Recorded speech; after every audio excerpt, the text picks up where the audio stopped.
what got me inspired to start Diamond Rings actually was the Arthur Russell documentary that came out, I don't know, a few years ago. I saw it when my old band was playing up Pop Montreal, and the idea of just sort of like writing and recording my own material for myself had never really seemed like an option to me. I don't know why, but I'd always been in a band and sang in the band, and recording was something that you did with like a producer in a studio after you'd written all the songs and all the parts. And I just got really inspired to start writing and recording and arranging and producing and kind of doing all of that as one big process, I guess, through that.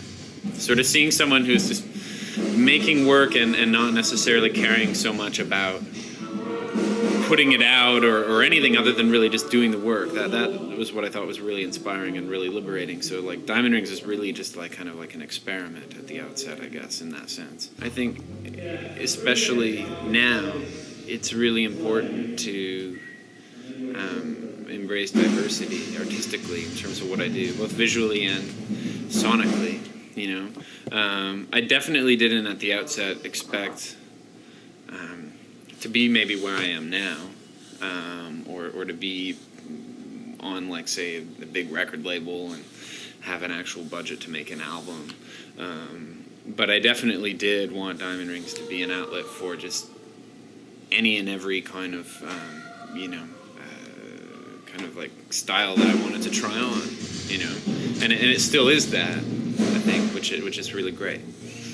I'm just hopefully getting a bit better at what I do, and a little more aware of what I can and can't do as a singer and as a writer, and I think that's really important, to be able to kind of walk that fine line between pushing yourself, beyond what you're capable of as an artist, but not pushing yourself too far, so trying to hit the high notes, but not, and it's true, there's like a certain point, that you can and can't get to as a singer.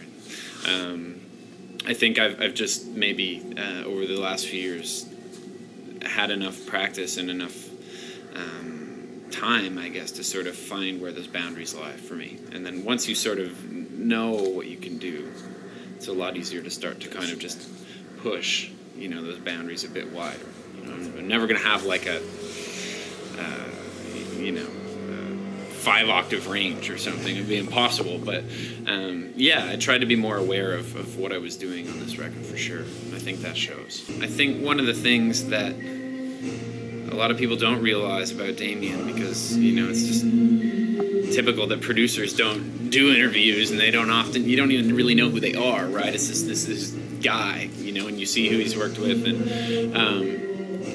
he's really, really pleasant and really approachable. And my process for making this record was really hardly any different than Special Affections. I wrote and recorded all the parts for the songs on my own in my home studio on my computer, and basically then worked with him to shape that data, into something a little more muscular. So whether that was maybe adding a bit more heft to a kick drum, or a bit more crack to a snare, or re-recording a bass sound or something, all of that definitely, that was where he kind of came in. But as far as what the songs are and how they sound, the feeling, the emotion, the whole kind of sentiment of the album is still very much me. Where he helped probably the most is on the vocals. I think really pushing me to, do my best, to try harmonizing and, recording an octave low, an octave high. A lot of the tracks, the vocals are tracked like 4 times, and that was really fun. Because when I was playing in punk groups, we didn't have like a microphone practice, right? The band wouldn't even know the words to the songs unless we played the shows live, because otherwise it's just me like screaming them in a garage.